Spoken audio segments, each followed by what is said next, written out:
You go to podcast for the stories that shape our nation.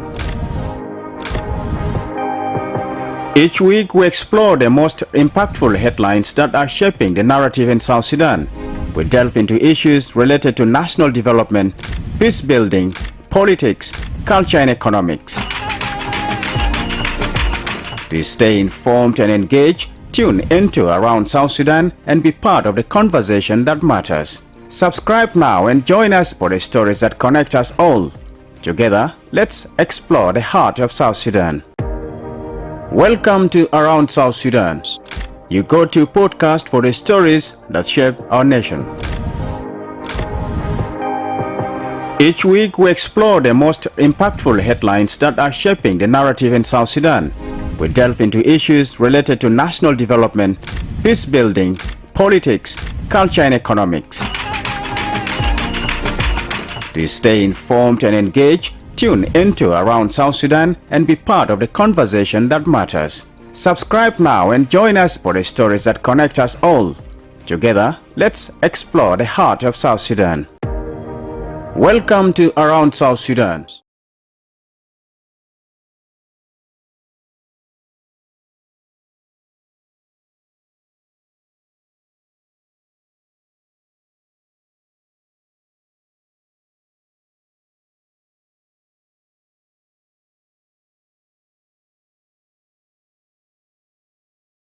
A standing committee on the implementation of the peace agreement. Now, the government came up with this as a result of the split within the SPLM-IO-CAM. Now, this has created a vacuum in the implementation of the peace agreement. Now, the government says it needs to determine what it terms as a legitimate IO in order to ensure that the peace agreement is implemented smoothly. So far, the peace agreement is stuck, as you know, following the Nasir violence and the arrest of key SPLM-IO opposition leaders, including their head, Dr. Riek Machar, who has been put under house arrest. And we will also be looking at press freedom in the country, a country where there are more than 40 radio stations and 6 newspapers. Despite having this vibrant media, the country has been ranked as number 136 of 180 countries in the world where there is restricted kind of freedom in this industry. So I am glad to be joined by 3 colleagues with me here.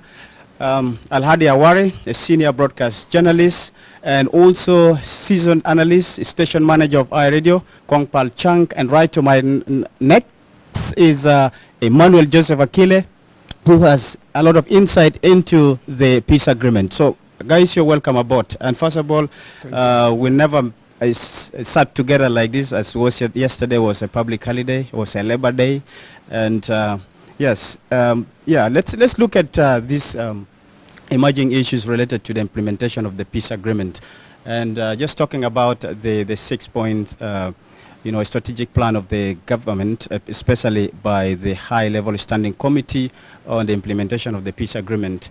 And what is your reflection about this? And since the government says it's looking towards addressing this vacuum that has been created, let me start with you, Emmanuel Joseph Akile. How significant is this move by the committee? Thank you, Lasuba Memo. And first of all, just to refresh our minds and for the public actually to understand the 6 points, the strategic points raised by the government. And now this includes, Lasuba Memo, the leadership representation.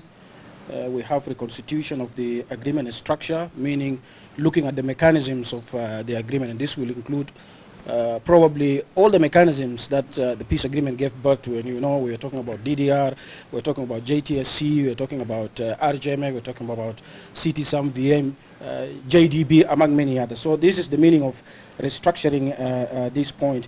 And also they looked at the review of the budget, because of the election budget. That means we are expecting elections to be held in December next year. With these 6 points, these 6 points is looking at extending the election. So meaning they will have to readjust or revisit the budget for elections next year. And they also talked about the revisiting, also reviewing the electoral timeline. They looked at the security reform. They looked at the two, and also looking at making sure that the SPLM-IO has only one faction, because now we understand we have the SPLM-IO led by Dr. Riek Machar and Nathaniel Oyed, who is the deputy, and now we have the Stephen Parkour, who is now the interim SPLM-IO, where people are calling him Juba faction. So in my view, La Suba Memo, I looked at it as another way of coming up with extending this implementation of the revitalized peace agreement, and probably removing or replacing many individuals in the commissions, or let's say in the mechanisms of the revitalized peace agreement. You have a number of officials from the SPLM-IO of Dr. Riek Machar who are not in the country, so you will see these people may probably be replaced, because this part is mentioned here now in the 6th point. However, if you look at the SPLM-IO Juba faction releasing a statement by the spokesperson yesterday who spoke to iRadio that this was a unilateral kind of decision.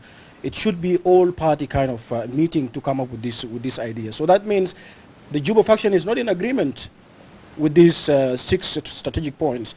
And of course, obviously, the SPLM-IO of Dr. Riek Machar, of course, definitely is not also in agreement with this. So now you are looking at one party to the revitalized peace agreement against the other parties. And the main party in the revitalized peace agreement, the powerful party after the SPLM IG, is the SPLM-IO, because they have about 35% of the 35% of the revitalized peace agreement, because the government now has 55%. So looking at it in general, I see this is a way of government trying to let go of Riek Machar, SPLM-IO faction, and trying to welcome on board now the SPLM-IO of Stephen Parkour, which will actually create another problem to South Sudan, because you saw the U.S. ambassador to South Sudan, who met with Kol Manyang, who's the head of NTC recently, saying that they are looking at, they are continuously calling for the release of detainees, and who is the main detainee who is under house arrest is Dr. Riek Machar. So meaning many part of the international community, or many institutions, are still recognizing Dr. Riek Machar as the first vice president and main party to this revitalized peace agreement. This is what I can say for now. Right, thank you. This is according to the committee that there are 4 factions. They have labeled them as SPLM in hiding and SPLM outside Juba, and also there is SPLM in Juba and SPLM that is in conflict with the law. So describing these factions, because it's not yet very clear about whether these factions, whether they're really factions or not, because we have not had, except one instance when the acting chairperson, who is outside Juba, Oyed, was trying to oppose the move by the group in Juba. But it didn't seem to be that so serious to the extent that you can really call them as factions. So what are your thoughts, Kong? Thank you again. My take on that is that the categorizing these groups,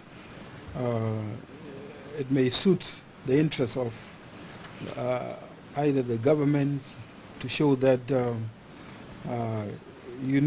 main oppositions or the main partner in peace agreement has disintegrated, so there's nothing we can do. And you can see senior government officials releasing statements. You hear Minister of Defense saying different things.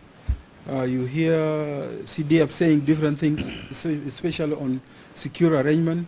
And then you hear the spokesperson of the government saying different things. So you seem like it's kind of a confused situation we are in as we speak.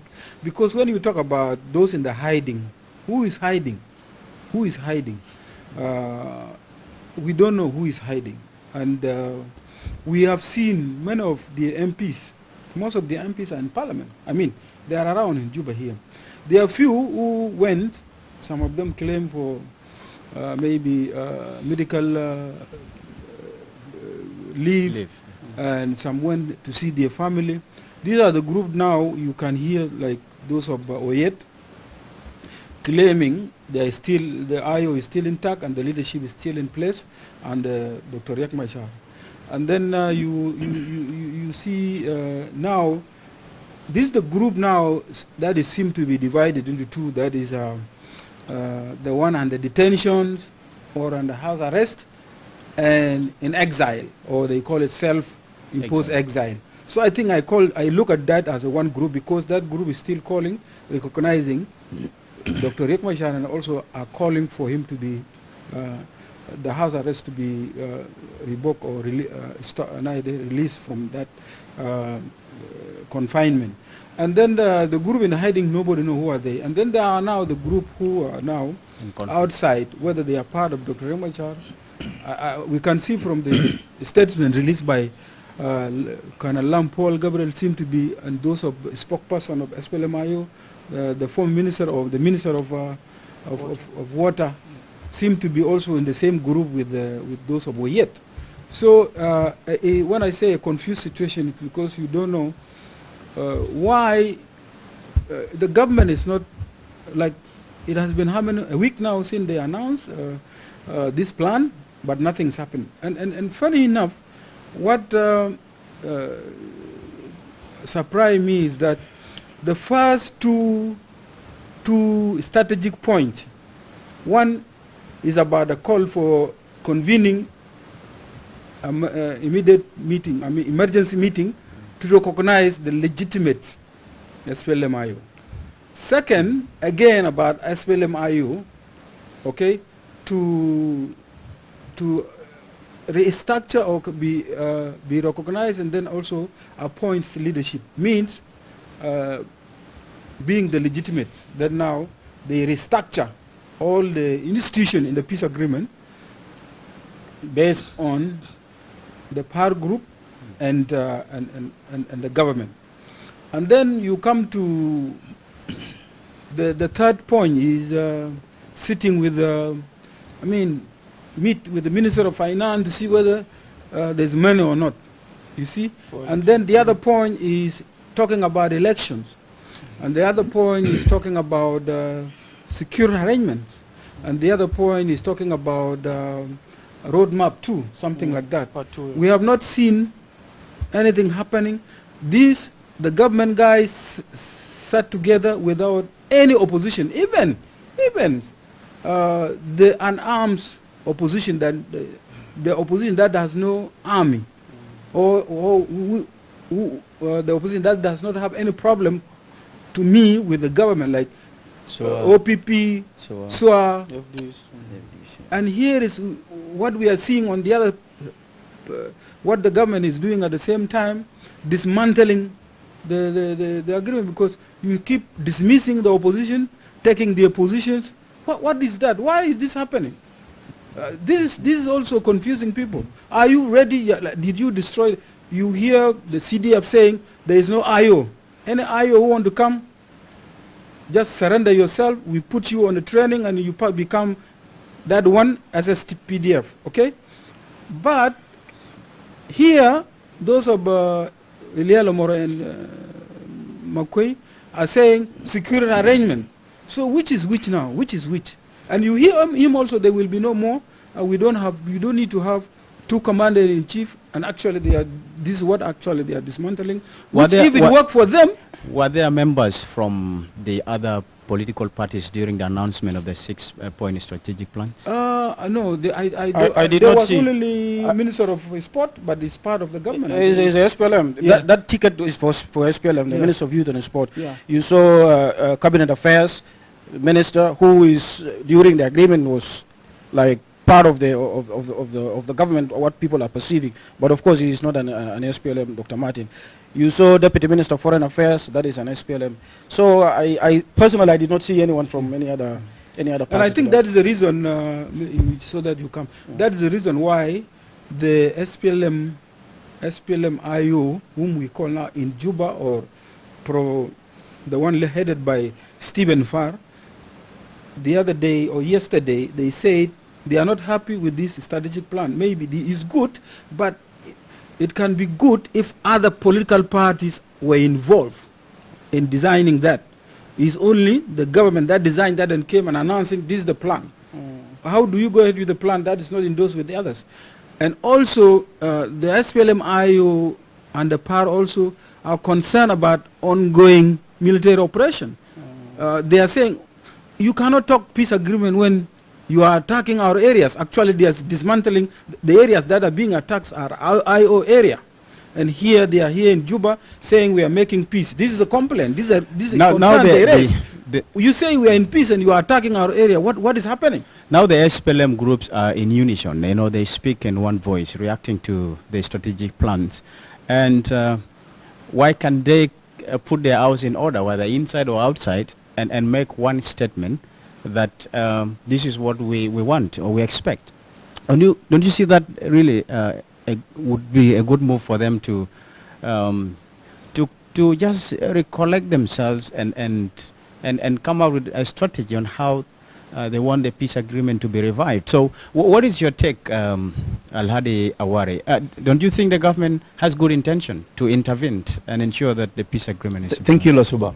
You know, when you have, I think we have experienced all the thing in a number of countries in Africa, and we witnessed CPA.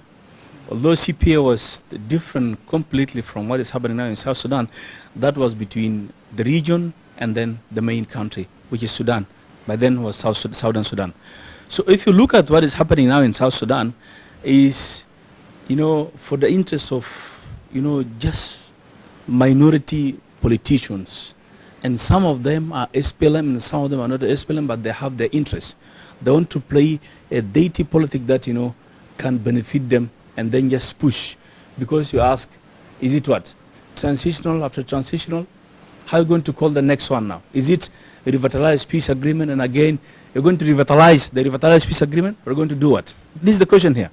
So if you look at the revitalized peace agreement, it came as a result of the efforts by IGAD and African Union to come to that point of bring the parties together. And I'm sure, if you remember, even some of the people, they got that chance because they just say, no, we are opposition. We are not happy about the government of South Sudan, which is ruled by the SPLM as a party, headed by President Salva Kiir himself. So they went to Addis Ababa, they registered themselves, and then they become now part of this agreement. So, you know, there was a lot of efforts being done by the regional and international community. That's why they signed the revitalized peace agreement. So now, if you look at it, the revitalized peace agreement itself has already collapsed.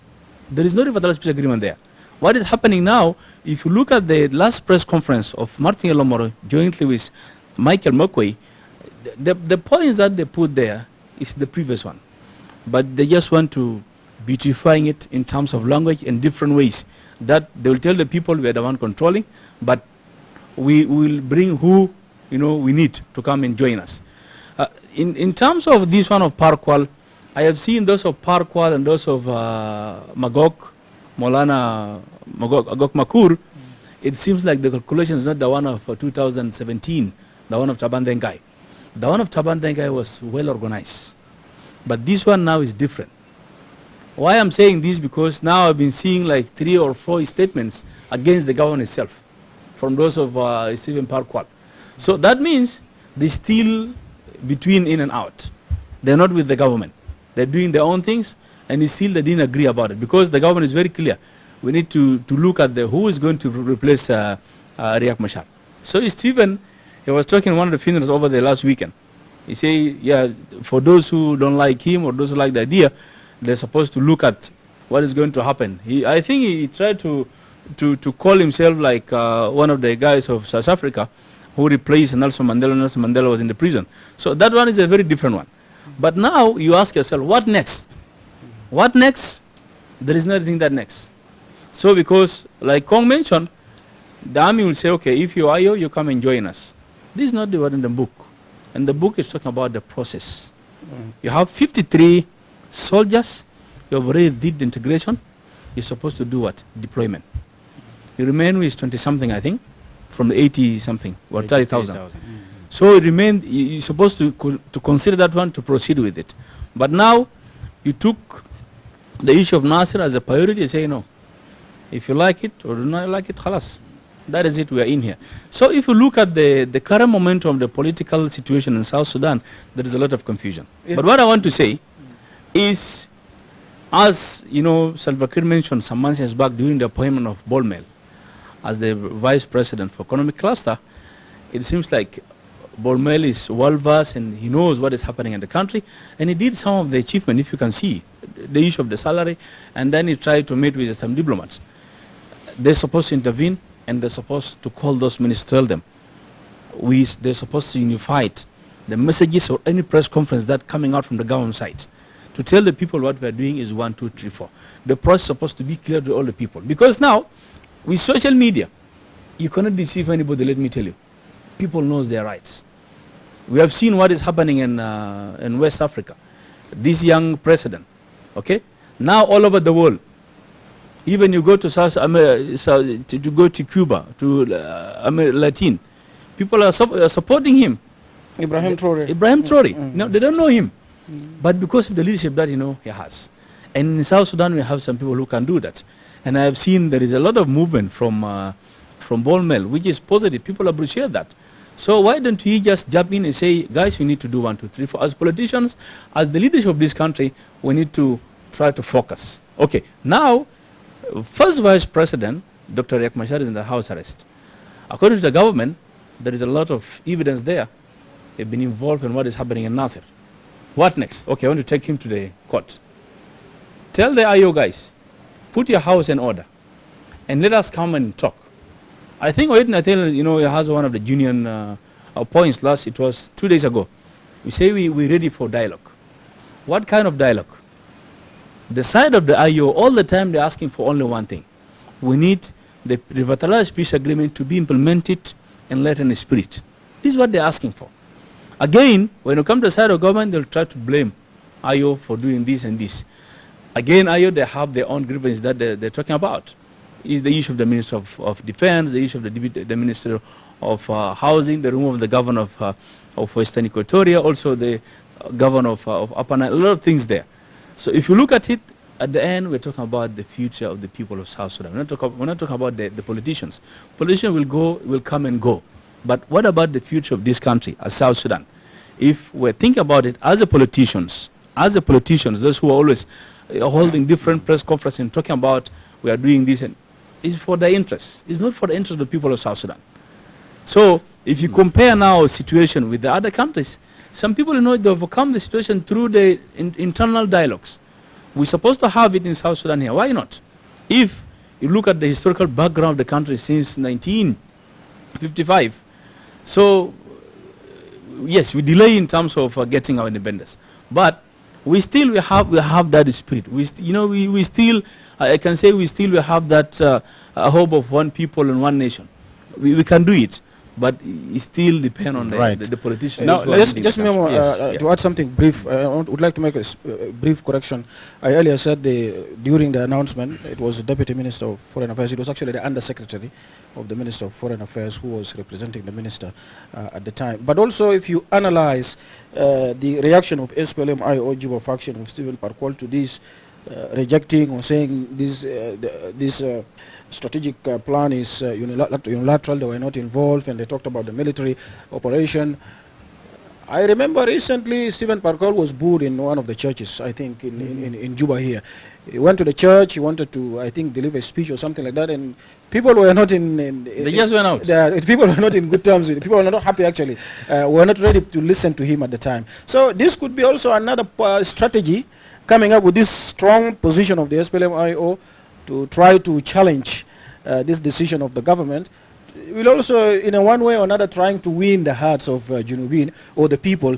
And people will sit down and say, oh, okay, if they are serious like that, if they are giving such strong, objection or position against this decision, then this is the same as SPLM-IO of Dr. Riek Machar. So yes, why can we why can we go with it? So this could be another policy. Yes.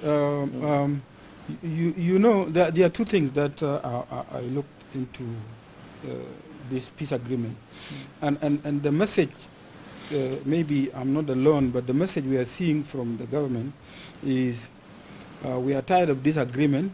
Already the president previously said this agreement was not made to be implemented because it's difficult, it's complicated the way it was.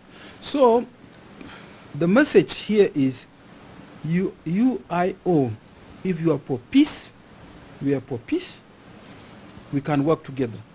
But if the other IO, if there's any IO who wanted to show its muscle, we can crush you. And I think it's the same way that I said here the other time, that the 2016, because the 2016 was a dog fight, but here there was no dog fighting, was not here. Fighting now is happening outside in cantonment areas. Yeah, you even see the chairperson of the National Transitional Committee said himself that the peace monitoring body cannot go to this cantonment site because there is insecurity there. There's a lot of insecurity there. So what I'm seeing is the government is either to crush the arms, when I see arms, the arms IO or the arms wings, the IO, that's our soldiers. Because if you can read from the way Komuri, the NSS guy, have been announcing officers defecting to the government. And this is the question also, why are not they announced through SSPDF? Because most of those people are SPLA soldiers. So is this bribe? What is this? So you will see those who give up their arms surrender, and they are announced to the public by spokesperson of national security. But those who resist will face the wrath of the government. Whether they will be crushed is another thing. Whether they will not be crushed is another thing. Maybe the government is trying. If it works, why not? We go for election next year. Maybe this is a strategy, because we are hearing from Martin Ilya, even said it, and Makwe during press conference, that there should be any extension again. And IO is doing this because they don't want to go for election. Well and good. If it is about IO and they can crush them and they can work with the other IO, they can go to election. Who does not want peace? Let them do it. The difficulty is, will they manage it? Will they manage it? If they can manage it, what is wrong with it? This is my view. But also, Kong, I disagree in terms of, because you said this agreement was not designed to. Yes, it's not designed to be implemented, and I agree with you. We got that clearly from President several times. But if the government now is crushing militarily the SPLM, that's a violation of this revitalized peace agreement. Because now the agreement talks about reintegration of having one unified army under one command. That is until all the reintegration, deployment, all this chapter 2 is implemented. That's when now you will be having one commander-in-chief. But the agreement says until all this process is completed. But up to now the process is not completed. So that means the SPLM-IO, SPLA-IO, the military faction, will still pay allegiance to the commander-in-chief of the SPLA-IO. So if the SSPDF is attacking them, then now we are looking for another fight, because that will be a violation of the revitalized peace agreement. And you remember we've been seeing these accusations from Lulroy and Paul. You've seen these attacking our cantonment, attacking our barracks. You know, this is a continuation of violation. So if the government takes that policy of attacking it intentionally, that means the government will be held accountable, especially the SSPDF, according to the agreement. That's what I'm saying. This is my concern here. How many violations has been done, Akile? Who has been held accountable? Let me say this. I think something wrong with we picture the way some of us, maybe, especially the guys in IO, the way they picture the peace agreement, they want to make it look like the one of Sudan, CPA. No, these are totally different. Even if they wanted to, they like it that way, or the design that it should look like that, it should be implemented that way. Anyone, you can say it to hell with the peace agreement. Who will, if you can manage it? I mean, to me, this mentality that it should be implemented to the latter, that 100%. No, even CPA was not implemented up 100%. So it's something that they should remove from their head, that it will be followed from A to Z. I don't think it will work.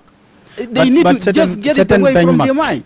Seriously. It could be, but there should be certain benchmarks. Let's say if we can meet 60 or 70% of that agreement, then people can go for election. But the assessment made by RGMEC clearly indicated that it was, I mean, it was not really almost implemented. Especially less the key. than 10 or 15%. Less than 10%. In So 6 or that's- 7 years. Yes, in 7 years. So that's not good enough for a country that is seeking lasting peace, durable peace, because you are just trying to sugarcoat the agreement, but yet opening this country for another violence in future. So the agreement is trying to address these root causes and ensure that at least there is good governance in place, and that is why they emphasize on having the security arrangement implemented fully, and ensuring that the constitution is put in place to organize the country, and then you go for election. Those three things, I think, was what dragged the peace agreement over this time, and those have been the concern of the international community. They said these are things. They gave some conditions for what we call free, fair, and credible election to take place, but none of this happened.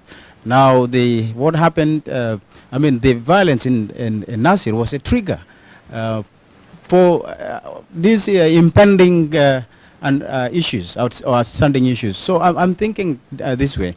Sorry for diverting, but I'm just thinking as a host of this program. Yeah. So this is where the situation is, and if the government is ops, because we can verify whether they're the ones attacking or SPLM, SPLA are the ones attacking them, because it's happening in the remote places. Nobody can really tell who is attacking who is violating the peace agreement. Maybe one party would say we are fighting in self-defense. But in this scenario, what happens now? You have a peace agreement that is now sitting in paper, and violence is going outside there. So is there good intention that we need to implement this peace agreement, or just say the agreement is simply dead? This is not coming clearly in the minds of South Sudan. No intention. In my view, there's no intention at all, because you know, you can sign an agreement just to let go of the pressure on you, especially from the international community. And you know, this agreement, the pressure was very high from the IGAD, from the region, and from the international community to sign the agreement. So the government, I think, they thought of, okay, if they want us to sign this agreement, let's sign. But they will come home here, and we are the ones in charge. We will not implement this agreement. This is my personal assessment. Why? Because from the very first beginning, the pre-transitional period was extended twice. This tells you from the very first beginning there was no good political will or intention, as you put it, to implement this peace agreement. There are some provisions in the agreement that do not require money, Lasubo Memo, for instance. Now we are talking about Constitutional Review Commission, and the body is being led by someone from the SPLM-IO. The body is being underfunded, and he repeatedly said it. No money was given to him. Why? Probably maybe because he's from the SPLM-IO.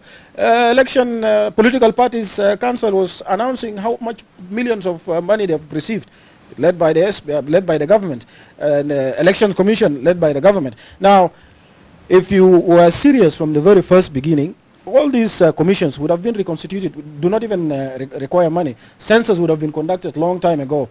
Security arrangement implementation would have been. When was the last time did we report any story recently about deployment of the necessary unified forces, or even the graduation of the remaining batch? No. So I think the excuse of lack of fund, because this has been the main issue being raised by the unity government. I'm not talking about SPLM alone or IG, I'm talking about the unity government itself, the issue of fund and how much money we have been getting from the oil revenue. Before the Sudan conflict, we've been receiving oil revenue almost every month. How much money Olympia Tipo was announcing to us from the non-oil revenue that we've been collecting. A certain amount of percentage of these resources would have been diverted to the peace implementation. In every budget passing in the parliament, there is peace budget. The money has not been released, so what are you telling us? It means that there is no will actually to implement this peace agreement. So if we have to dismantle or to break this agreement down, then we make the blame to the unity government. Let me jump in and... sorry, Al-Hadi, before you come, I say, Steve, before you come, let me just add something here. I wanted to emphasize that people need to agree or disagree to agree, or agree to disagree, that this peace was not meant, and I believe not everything should always be expected 100%. It will go 100%. And I blame the government, both the government and the opposition, especially the opposition. They were comfortable with the money they are getting from this peace agreement, enjoying the money with their family. Forget about those, even their own soldiers. They forgot them. Today, why is IO running for their life? Why IO officials are running for because they forgot the security sector. They abandoned them there in the bush. When the implementation was not working, they never talk about them. They were just enriching themselves the same. Then the government say, okay, if these guys are comfortable with the money, with the resources, we sit. They didn't know that thing will, the government one day will get tired of say, okay, to hell with this peace agreement. And if we South Sudan, us, we the citizen, do you want to get all here at iRadio without going for election? You need to go to your constituency. Yeah, please. We need to be given that opportunity to go for election. Forget about this. Let this IO and SPLM, IG resolve their own problem. We need election. We have worked in the media for decades without covering elections. What I want to say, you know, in Africa, when you prolong political issues plus the military one, together with your previous opponent, who has become your partner in the government, that means, you know, you're okay, you're moving well. Things should be okay, because in majority of the countries in Africa, they don't count that the service given to the people is a major thing for the government to do. I'm just comparing our situation with the other countries. I remember one thing, the speech that President Kiir gave during the initial signing of the revitalized peace agreement in Khartoum and Friendship Hall, Sadaga.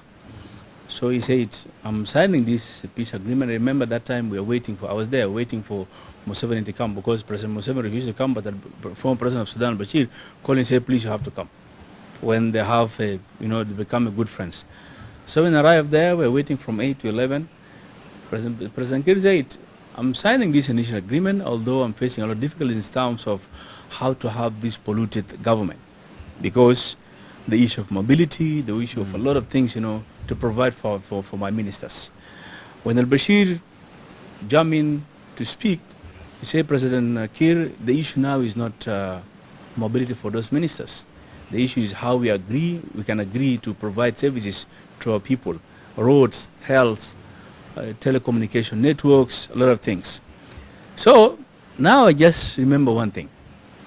If you look at those people Kong is talking about them, the ministers of the SPLM-IO, those who have been in this government, every Friday, if President Kiir is around the country, they have a Council of Ministers meeting. They're not discussing anything concerning what is the future for their life as partners. They will just talk about themselves. There is one question people are asking outside there. Just mention to me one of the SPLM-IO who signed the peace agreement. They're claiming that they signed this peace agreement because for the sake of the people of South Sudan. So just tell me, who is that minister who didn't get married, wala Majtera Arabia, wala ma binu bet? Did they concerned about the people of South Dan? No, I don't think. Wedded, yeah. Most of them, they're wedded, they have anything, they're well off. Even those who about the IG and the SOA? No, the IG, no, the IG, no, the position of the IG. Only focusing on one party. No, all of them it's are not like that. The position of IG is different, by the way. Because, you know, that's why, if you look at the in agreements that in Africa about this, who is the government, who is rebel, they're giving the government the big share. Because he proved to the rebel that I'm here as a government. You come and fight me. So but there is no any victory. Had 20. It has 27% actually of this agreement. So our case here about the revitalized peace agreement is that there is no any political will from both sides to implement the peace agreement. Completely. There is no. Because when you talk about, look at the former security advisor. He's talking about the budget of the NTC, 180 something for them to implement the Chapter 5 security arrangement. Chapter 2, yeah, they're talking about 180 something million US dollars for them to do that. So from where are they going to get the money now? We have seen what is happening in the new revolution, the world now about the money. Where is the money now? There is nothing. So do you think this new 6 points or whatever about this one of the new era, as they mentioned, it is going to happen? No, I don't think. Let's look at the way forward. Now, Kong earlier described that we are in a confused situation. And with the government coming with these plans to, in its phrase, to resolve the crisis within, the internal dispute within the SPLM in opposition. So what would be the way forward, in a nutshell, given the split, as it is said, and then the government trying to intervene so that they reach to a conclusive end? If the government, if this government that we have now in South Sudan, now we're talking about, we're not talking about IO, because now if you look at IO, they already have their issues. Even the Stephen Korpal that they're talking about is going to be the first vice president or whatever that, they did some weeks back. Now he's in problem also because the communication is very clear. He's not communicating well with the other side. So let us talk about the IG. People are refusing about the issue of the ruling party, but still we can say this is the ruling party, SPLM, IG. If they're concerned about the people of this country, if they're concerned about this country to move on with a very bright future, as we have a slogan in our national anthem, they're supposed to do a wide consultations with the different people, especially the ignorant. If they ask people, they will tell them, let us do this and do this. Why President Kiir and Vice President think that when we bring diplomats and the Minister of Foreign Affairs, they can come and, beautifying the image of South Sudan? Why? Did someone ask himself or herself? Now Ambassador Akwe Bonamalo is the Deputy Minister, Ambassador Mande Simayo Kumba is the Minister. Both of them are ambassadors. This one work in China, South Africa, the Deputy work in New York. So why? So there is a very important point there. They're supposed to look at the different ministries, especially in the country. In the country like South Sudan, the most important sector is security. Bring someone who is wise thinking about how can you move on with this situation that we have. There is no need for confusion for a country like South Sudan, because I've been confused for more than 50 years. Here we cannot be confused again. I'm sure we'll start from where the others stop, and then we can move on well. In terms of political arena in this country, we have people. Let me tell you, if you just go and sit, I remember I just got that chance to sit with this Minister of Labor. He's well versed in terms of political situation all over the world. He's a fighter. This James Hosmai. But just sit and talk to him. We have this guy, we have John Gayo. We have a number of politicians who can, just design. One day during the CPA time, the transitional period of CPA and Sudan, there is a guy in Sudan, when you look at him like someone who's paralyzed. Just to make it short. Okay, that guy, I heard from one of the politicians, I don't know where is he now, David Dishan, Brof. Al-Bashir will go to his house and ask him, what can we do? The guy came with something called 50 years strategical plan for Sudan. Everything, education, security, health, roads, everything. He wrote the books and then the government implemented.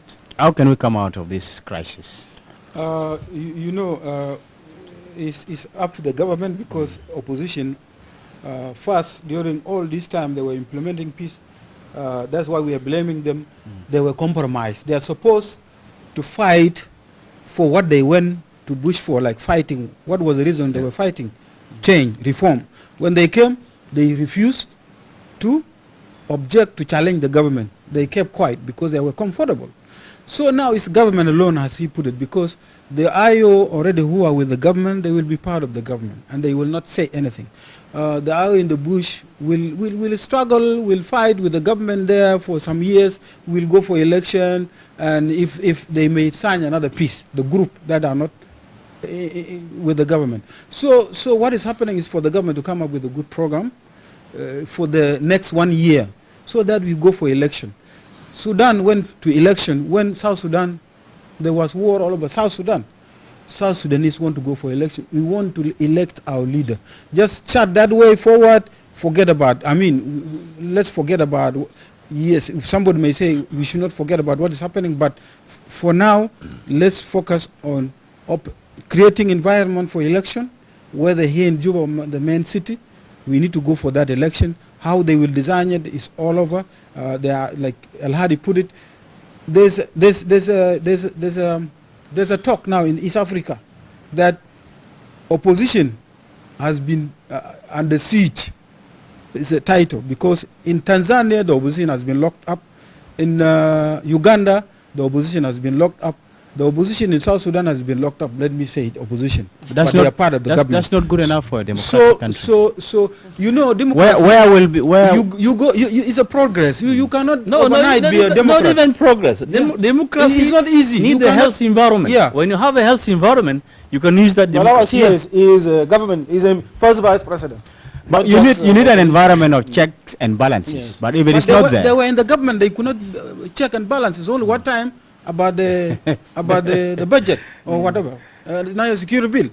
But all this time they were quiet. So they compromised. They were compromised. A lot, yeah. They were not in opposition.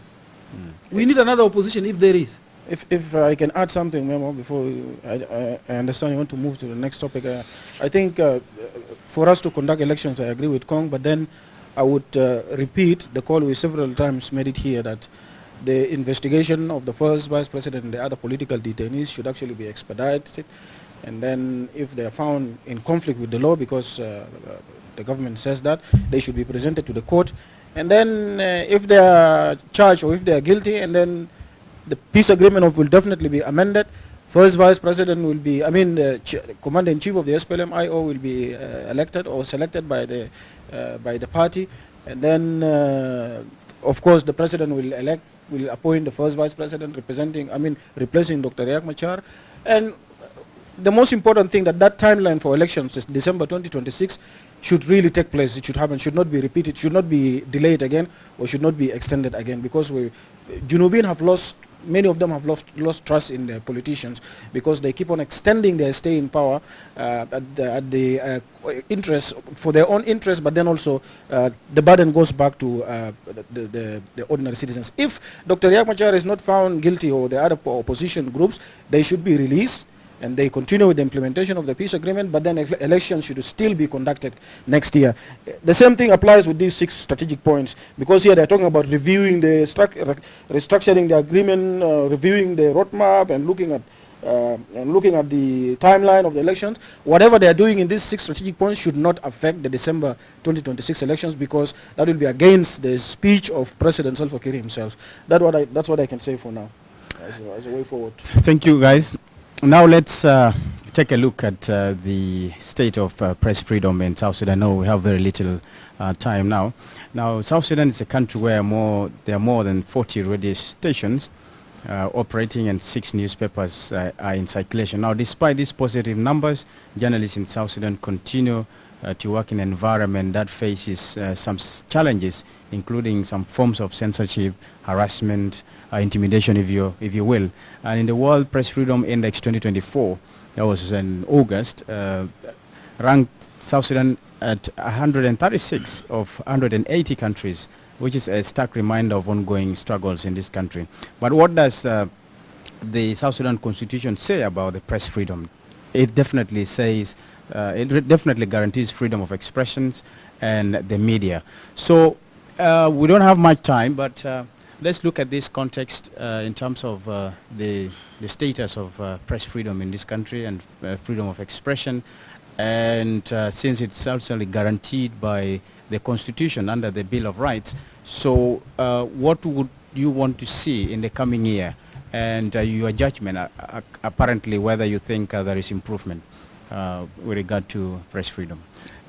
Yeah, personally, I would say something brief, just so Kong is the expert in that. So I think, yes, this is something we've been discussing, and I think this is one of the, what we're having right now is part of the freedom of expression, also having our views as people who are media practitioners, and I think there is an improvement compared to previously, because we've seen now, we rarely see national security coming to media houses or harassing journalists directly. If there is any issue with any media outlets or an institution or journalists, it comes through the media authority. So this is something, this is a credit that we should give also to the government, and especially the relations now between the media authority and the media houses, and also journalists. We've also seen journalists have been going every now and then to the Blue House, a place where journalists used to be scared of, used to fear, but now every journalist can go there. director of public relations and spokesperson, David Kumuri, is friendly with journalists. His doors are always open for journalists to go and share their views with that him. one because That of is his that is interest. that is based on my obviously. personal that is based on my personal interaction with him, because I interviewed him from his office. So Can I just go and cannot walk say I cannot say no. No. Of course, you have an appointment. That's what I'm saying. Of course, you cannot even just walk to iRadio without an appointment. iRadio But alone, whenever you call, leave alone, no, leave Akil, alone. Akil, let That is us my listen. personal Yeah. personal Okay, perception. let him finish. Yeah, that is my personal impression with him. But that doesn't mean that we are not facing challenges. We are facing numerous challenges in terms of intimidation, in terms of harassment, especially from Asakir, security apparatus who are officers, because something that we need really to do more, to work more on between journalists and the government, is the relations between us and the Asakir al-Sugar institutions where we go, because many of them do not understand the role of journalists, many of them do not understand the work of journalists, so that's always affecting our relations with them and actually hindering our progress in terms of having unhindered or unrestricted access to information. Al-Hadi, now you can have your say. What I want to say, I'm sure David Kumrina will watch us and then will be happy now Akil is saying something good about them. No, but to me I'm different about that completely, because whenever I call him about anything that's happening in the country concerning national security issues, he will not answer. But when they have their own interest, they'll call journalists to go and cover their press statement or the news covered there, because they want to pass something. Like, for example, you're covering the defection of the SPLA-IO soldiers, to the government side. Like Kong mentioned, it's supposed to be national security or the headquarters of the SSPDF.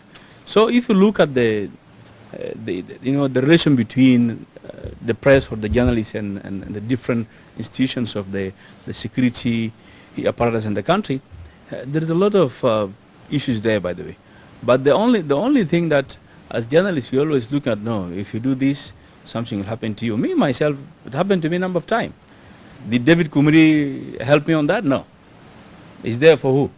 Is there to protect his position as spokesperson of the national security? We're looking at the institution, not the person. So the communication or the coordination between the media authority and the different security organs in the country, to me, this is one of the things that you should consider to happen with, for journalists, for the protection of journalists in the country. Because whenever we have anything go to media authority, they'll say, okay, we'll address it. Later, you'll find the positive result or not, and then later you come forward, you'll get it. But to me, when I look at those people, those who are, my wish is, like, we're celebrating press freedom of this year, I will go to the road and take my camera and take some photos. I will not get someone to jump in and say this one is against the country rules. No. You go everywhere. Go to Kenya, go to Uganda. People are taking photos on the road. Nobody will come in. But here some people take photos. Come on on the road. No. No, when you have a camera, you have something you want to do, for example, PTC or pitch to camera. No, Vox Pop. It become problem. We're sending journalists outside to go to custom market. They're facing a lot of issues. Although those who are doing this, they are brothers and uncles. They are there to protect their job as just only because they're in that positions. And then the other thing, they misunderstood the work of the media outlets in the country differently. They look at it, no, you're against the government. One day I met those of Al Jazeera, they're arguing at around 7 days runabout. Why? Because they have their documents. But the person who was there said, no, they cannot do that here. The lady wanted to do peace to camera.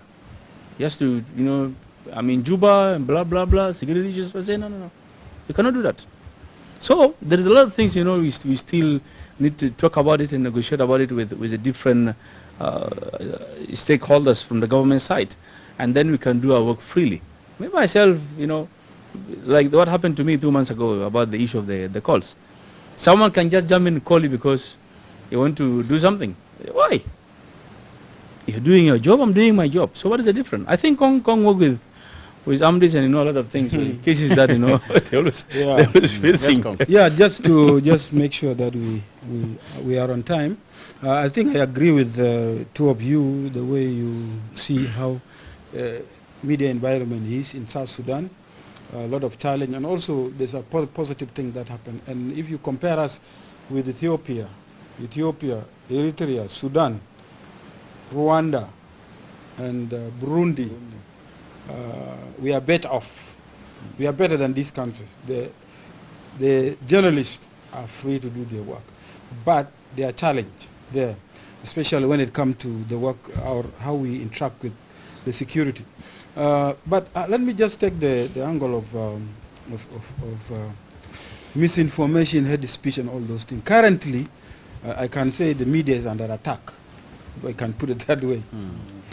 There's too much hate speech because of what is happening in the country. There's too much incitement. Even the politicians, they even confuse us. They call press conference. They go and use our media platform to spread hate speech. Yeah, even in public gathering, in these funerals, they spread hate speech. They incite community. But because South Sudanese politicians believe they are above the law, nobody is holding them accountable. But as a media, this time is a critical time because there's too much media, social media, where you find there are so many pages created in the name of iRadio. Let me use that example. You don't know which one is the right page of iRadio, although we educate people. So it's a time for media literacy. You see, after the death of the Pope, how many AI photos of our head of state, of other head of state in other country, portrayed to be want to be Pope. You see, those are misinformation. Even somebody in the village will think that that AI photo of our head of state is real. You see, so there's a lot of misinformation and also disinformation that's happening. How does that relate to press freedom? Somebody may ask. Yeah, because it's like freedom is like everybody now is like how do I call it? It's like the work of the media is no longer tied to mainstream media. There's so many pages, so like everybody is free now to open his page because of freedom of expression. How can the media safeguard this? That's why you have to stick to ethical journalism. That is it. That's the only way. Law, rule of law, ethical journalism, media law, all those things. Ethical journalism, that's what should guide us. And I think this is the theme of this year celebration, the issue of AI, which is good, especially with South Sudan. Let me tell you, with the hatred, with the tribalism that we have in the country, we need, if all the media houses, the issue that we have here in South Sudan as a country, it seems like we have a different attention of doing our things toward the country.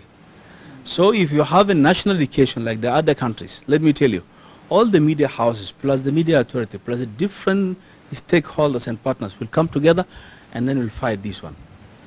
Especially like those who are establishing or having their page, like they're claiming that they are radio, which is not true. Okay? So why am I going to entertain someone like that to do the thing against my country? Okay? So if you have a nationalism, and that one is under the national education, by the way, in your heart, you must work, forget about, because some people just, stand like this, and they say, Wallahi, South Sudan, no. Because why? Because they hate one of the officials. No. South Sudan is not that minister or not. South Sudan is a country. It's a land of millions of people. And I would like to add something. Since you mentioned something very important on the nationalists, for us to be nationalists, and this would go actually to all of us, including me, you, Lasuba, and all the journalists outside there, and also media houses. The importance of putting your country first. Yes, we are having numerous challenges. We are being ranked number 136 out of 180. We are, at some point, we are one of the corrupt countries in the world. Economy is shrinking. We have climate shocks. We have all these worst things in the country. But also, this country belongs to us. Whether we like it or not, we will have to put the country in our heart. Before we became journalists, we are citizens of this country. So I think it's also our role as media houses or as journalists also. It's time to portray the good image of South Sudan. Just like he earlier mentioned that President was telling the minister, the Deputy Minister of Foreign Affairs and the minister to portray, send good image about South Sudan there. Let me give an example, Lasubamo. In some countries, even in the US, there was a time this musician, Akon, came to Africa and he was telling journalists, was telling young people, do you know some of the worst things that happen in the US, but you don't see them in the media. And they are, these are the champions of independent media in the world when it goes to the US. But then they also censor themselves. Which image are we sending to the world about us? We are being perceived as number one in terms of democracy in the world. So the journalists sit down and also they think of what the impact of that story they are going to send. Now this CNN, for instance, I was in the US in 2022. I was in the hotel room and I was watching a different CNN from this CNN we have here. And the story I was seeing in that CNN in the US, the story that I was watching it is something totally different from the CNN we're seeing. I don't want to see what I saw, but it's something different. This is now we're calling it CNN International. So I think we also need to censor ourselves positively in terms of looking at the good image of South Sudan. It's also our role to send positive image outside there, to tell the world that as much as we are negative in this part, I mean we are being portrayed in this way, but we also have good stories that can be told about South Sudan. That's what I think. The thing is, it still goes back to the nationalism spirit in your heart. You can see it they're bloggers, by the way, they're not journalists. They're posting something that they want to change the image of the minister or someone else or the government officials. At the same time, they're changing the image of the country. And they'll say, no, it's not the country. Again, you'll see who is that person. That like the issue now between the church and the people. If you try to ask the issue of Muniki, you ask yourself, who is the church and who is the people?